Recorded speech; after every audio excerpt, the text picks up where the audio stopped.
be showing you around my favorite mobile game, Raid Shadow Legends. I've literally played this game for years, and there's no surprise, considering there's 800 different champions, 16 different factions, 1 million plus builds, and so much more to explore in this game. They're constantly adding in monthly updates, which makes a lot of sense because they have over 4 million players and over a 250 million downloads for this game. You know, you gotta keep everyone happy, and clearly they are. Also, it's cross-platform, so you can play with your friends and family pretty much anywhere you go. If you want to support my channel at any point in time, you could download this game for free using the QR code on screen or by going down below in the description and using my download link. Seriously, downloading from our sponsor, Raid, is a great way to have fun and support my channel. And it's free. And speaking of free, did I mention you can win some awesome prizes? All you have to do is download Raid using my link, head to this URL on screen, which will also be down below in the description, enter your Raid ID, then start creating content talking about how Raid changed your life. And after that, hit social networks to ask your friends for support. There's loads of cool prizes up for grabs, like gaming consoles, drones, a VR headset, projectors, and even some Amazon gift cards. Also, everyone who participates will be entered into a draw for valuable in-game loot, so you might have a chance of winning some cool prizes. I'll have more information down below in the description. And if all this isn't enough, you can even get an epic champion Vergus simply for downloading the game using my link. Along with 200,000 silver, an energy refill, 1-day XP booster, 1 skill tome epic, and even more prizes like Rector Drath if you can level all the way up to level 25. So what are you waiting for? Support my channel directly by downloading Raid. And let me show you around the game. So like I said, I've been playing the game for a long time, and I have a really good set of champions at my disposal. For the most part, I just use Deliana, Shaman, Jaizo, and Gizcard the Sigalid. But I have a bunch more at my disposal. Some of them are just toss-aways, like this one right here I could easily just sacrifice if I wanted to level up some of my others. And also, you should be checking frequently to see what daily quests and missions you can take care of in order to get yourself some awesome new things. But for now, we have a couple of ancient shards we can summon. Let's go ahead. I don't have a lot of silver left. I've been kind of wasting a lot of my silver lately. So let's go ahead and open up one of these shards here. Let's see what we got here. And we got Prosecutor. Okay, so he's only level 3, so that's the perfect kind of one that you would just throw away. That way you can go ahead and just level up some of your other champions. And I'm sure these ones as well, and let's get super lucky. Let's see what we got here. We got Bully. He's only level 1. That's fine. It's also only a cheap summon, so these ones as well are perfect, the cheap summons, where if you just want to level up a champion by getting rid of some other ones. And look, I actually just finished a daily quest by doing this as well. So, there we go. We got those. Also, make sure you go over to your mine and collect that like I just did. It gives you, you know, some extra gems that you can use periodically. And otherwise, we can head on over to battle. So there's a bunch of different things there. There's campaign, dungeons, faction wars, arena, clan bosses, Doom Tower, Curse City, Siege. You get the idea. There's a lot to this game. Now, typically, I would play campaign or dungeons. Dungeons, sometimes you can get involved in for a long time. It all depends on how powerful and stacked your team is. Campaign, I really like a lot. So, for instance, you can go through here. I've completed 3-star on all the way up to level 10 campaign. There's only 11 and 12 left in the campaign that need a 3-star. I don't know if I'm ready to get that 3-star on them just yet, but we can give it a try if we want. Why not? I mean, let's see. So in order to get a 3-star, it's a little more challenging. You can't lose a single champion, and you're only allowed to use 2 at a time for it, which is why this gets to be really, really challenging. We're going to go and see how far we can get, but once again, if one of them dies during this, that means you have to start it all over again. So you have really cool abilities as well with each one. Deliana's great. So her main attack attacks all enemies. It's a 50% chance of placing a leech debuff. Then, of course, we have Withering Scorn. Attacks one enemy, has a 75% chance of placing a 50% decrease debuff for 2 turns. Also, there's a couple other perks as well to that. Then these last 2 I like the most because they're actually multiplayer attacks. So know your place. It'll hit all the things. Attacks all enemies, has a 75% chance of placing a blocks debuff, heals all allies, and fills the champion's turn meter by 10%. And then, of course, this attack right here increases champion's ACC by 2 for every 1,000 HP this champion has. It's really powerful. Both of them are. I'm just going to go ahead and use the passive for now, Know Your Place. And then this one right here. Boom. She's pretty good, Shaman. She's not, like, our most powerful. Deliana is by far our more powerful of the 2, but still really, really good. So there we go. We'll just go ahead and take care of that there. Thank you. Her main attack as well, Deliana, hits multiple targets. That's kind of what she's known for. And hey, there we go. We managed to take them out.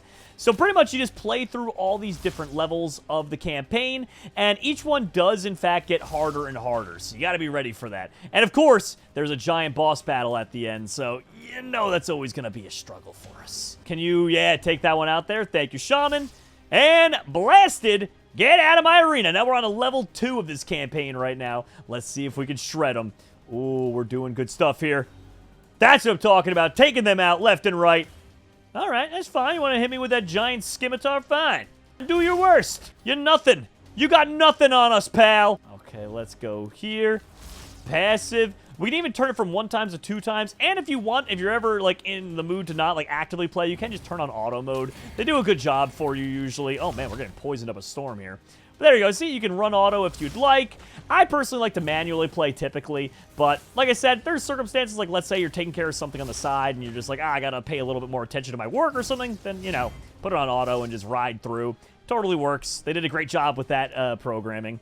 So, those right there now, we have a 3-star on the first 4 stages, it seems. You know what? We can actually just skip ahead. Let's go to the 5th stage here. Let's see. Let's see what happens. I don't really know what to expect. Oh, I still have auto on. I wonder if I'll actually be able to win with just auto. The first wave of these enemies are only level 32. I'm not really super concerned with them, although I'm not liking that poison attack there. That poison attack does a decent amount of damage. There we go. I'm going to take over manual control now. Yeah, there we go. Start cutting them to bits. Oh, yikes. We barely did anything with Deliana's main attack there. Okay. How long until I can use Know Your Place again? I feel like it's going to take a second. Yeah, we're not ready to use Know Your Place yet. That's obnoxious. Okay, there we go. You! Dead! And, ooh, okay. Nice, took him out. You know, yeah, I'll use Know Your Place, because that does heal up my other allies. Oh, that healed up Shaman a lot, actually. Nice. All right, I think I feel another 3-star level. That was a dumb move. I should have gone for them over there. I had the chance, too, to take them out, and now we're paying for it. They did a little bit of extra damage, when they should have been out of the game. Oh, yikes. And we lost Shaman.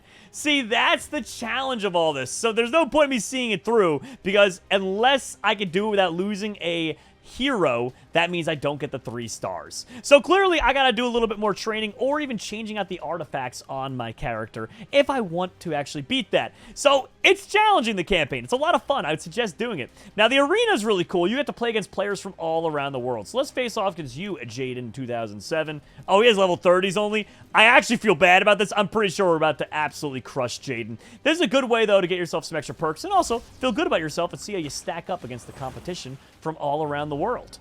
Okay, you, Shaman, see if you can take them out. Yeah! That's 1 less of them alive here. All right. Ooh, that was some good damage, actually. That's not bad at all. Now, you, I like this attack right here, Lion's Roar. It does hit multiple targets at once and gives you a little bit of defensive buff as well, which is nice. That's what I'm talking about out here. Okay, ally attack. Oh, jeez. Okay, that was an interesting move. They get to call upon their ally to do an extra hit. And there they all go, absolutely shredded. So now, those are 2 of the game modes. The last one is Dungeons. Dungeons keeps going until, well, you can't anymore. So I'm down to give this a try. There's a lot of stages. We're not going to be able to beat 20 of them. I'm telling you right now, it starts off easy. And you're like, oh, okay, how hard could this be? It gets bad. By stage like 10, it gets really, really bad. So I've only really gone ahead and trained really 4 of them at this point, so that last champion there isn't really going to help out much, but we might as well put him in there because he will get XP from this, you know? How else are you expected to level up your champions without actually actively using them? Although, gee willikers. See, at the end of this one, there's a boss battle at the end of every single round. Now, this first boss is super duper weak compared to us. Like, we're going to be able to chop them to bits, but I'm telling you, once we get to like level 10 of these things, it's over for us. Things are just going to get so much more challenging. Deliana. Oh, I thought Deliana would even one-hit them after that, but that's fine. They're going down. And they have the tiniest bit of health left. There we go. Perfect. So we can get ready for the next big battle. All right, stage 2. Let's see if we can get it done. I don't see why we wouldn't be able to, though. Like I said, we shredded the first. And I'm pretty sure we'll be fine. The problem is it amps up super quickly. They're all level 5. I'm in my 40s. I get it. It's, you know, annoying and tedious to have to go through and face off against such weaker enemies. But it scales up so quickly, it gets kind of ridiculous. All right, there we go. You take out them. I just realized I was trying to use... I didn't realize which character I was tabbed onto, so that ability wasn't working on the far right, because that one's really cool. She actually has the ability to res fallen allies, which is really sick, actually. Him, on the other hand, though, at level 14, he's not going to be doing much of anything. Like I said, he's just kind of here to get some levels on him because, well, it'd be nice for the future. Not gonna really be able to do anything for us now, but, you know, one day. There we go, though. Another boss down. Next. See, now the boss is up to level 9. Same thing, no problems there. Around stage 11, well, I should say, around stage 10, we'll start to have problems. Then, once we get all the way up to stage, let's say 11, 12, 13, that's when all bets are kind of off, and I don't really know if we'll actually be able to do this or not. Like, that's when things are going to get to be really serious business. There we go, though. We just got a bunch of defense and offense buffs. That's the cool part as well. Sometimes, if you notice, when you use auto, I like to do it from time to time just to see if I'm missing anything. Because sometimes, oh, I leveled up.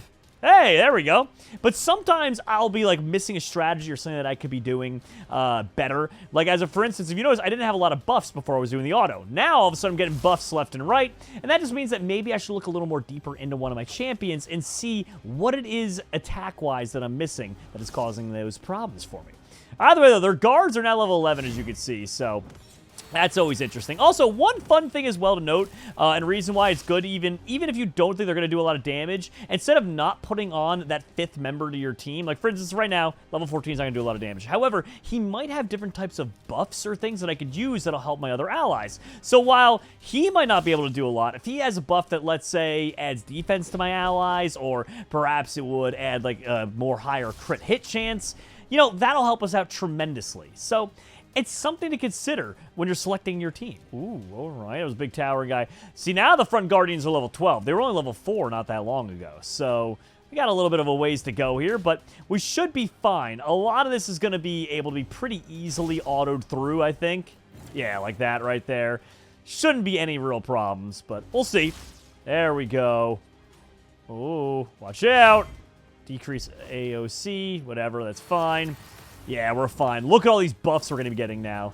This boss, she had her time in the sun. And there we... Actually, this boss, even though it's only like the stage 4 or whatever for this dungeon, she's actually surviving pretty nicely. I'm kind of a little bit surprised at her, to be honest. It's going really well for her. I don't like it. Get her out of here. Scram. There we go. Another one. Stage 6 now. Now things are going to start getting tougher. Look, the opening guard's level 17, which obviously we're still going to be able to beat, but the point I'm trying to tell you is the rate at which it increases in difficulty. It gets to be kind of mind-blowing once you get to wave like round 10. All right, so now this boss, as you could tell, just her Guardians alone are actually surviving. We're no longer able to one-hit her Guardians using Deliana. So that just goes to show you how much more powerful she's becoming, let alone the people protecting her. So this is going to be a little bit more challenging for us. I'm sure we'll be fine, though. I think we'll be able to pull through. Like I said, I have a good amount of experience in this game. I don't know exactly how long I've been playing at this point. I want to say I probably started playing about 4 years ago. I've been playing a long time on this account. And in fact, you might have even seen me do videos or even live streams on it, too. I've done a lot of content on Raid in the past. There we go. Oh, and our level 14 has died, but luckily enough, we res them up. See, that's the one thing about auto, too. Sometimes it works. Sometimes I'm not the biggest fan of it, because like I wouldn't have wasted a res on them, because they're not going to do anything for us. It's just kind of a waste of an attack. I'd much rather have had that unit just go and deal some extra damage to the big boss. There we go. Let's keep moving here. Stage 7. It's time. Boom! Deliana can not one hit, but she could 2-hit any of these enemies. Outside of course, for the big boss. But the first 2 waves of units that come at you in these dungeon challenges, she's got it on lock, dude. Oh, it looks like they have some kind of protection going on right now, making it so that they're invulnerable. But luckily enough, that only lasted for a single attack. So, not a problem really for us. Not a problem at all for us. Well, these have been going through a little bit easy. I'm going to fast forward a little bit here, and let's see if we can really bring on the challenge. All right, so now I'm on to a really hard stage. So this is about stage 9, and unfortunately, I don't know how I'm going to be able to do this. She keeps on healing up. As you can see, it makes it almost impossible for me. So I think we might have finally hit a head where it looks like it's almost a stalemate. Like, she's able to do a little bit of damage to us, not a ton, but unfortunately enough, we might be out of luck. I could try and block some of her buffs by doing that. And let's see. No, but she heals back up again. I think we might have met our match here. So in terms of the dungeon, we were able to make it pretty far, but only up to stage 7, actually. Ooh, I thought I was on like 8 or 9. Yikes. But let me know, maybe you could do better than I could. Only one way to find out, by downloading for our sponsor Raid down below the description or using the QR code on screen. Seriously, it directly supports the channel and you can play this awesome game for free. Comment down below letting me know if you were able to defeat this person, because I had a lot of problems. Good luck, friends!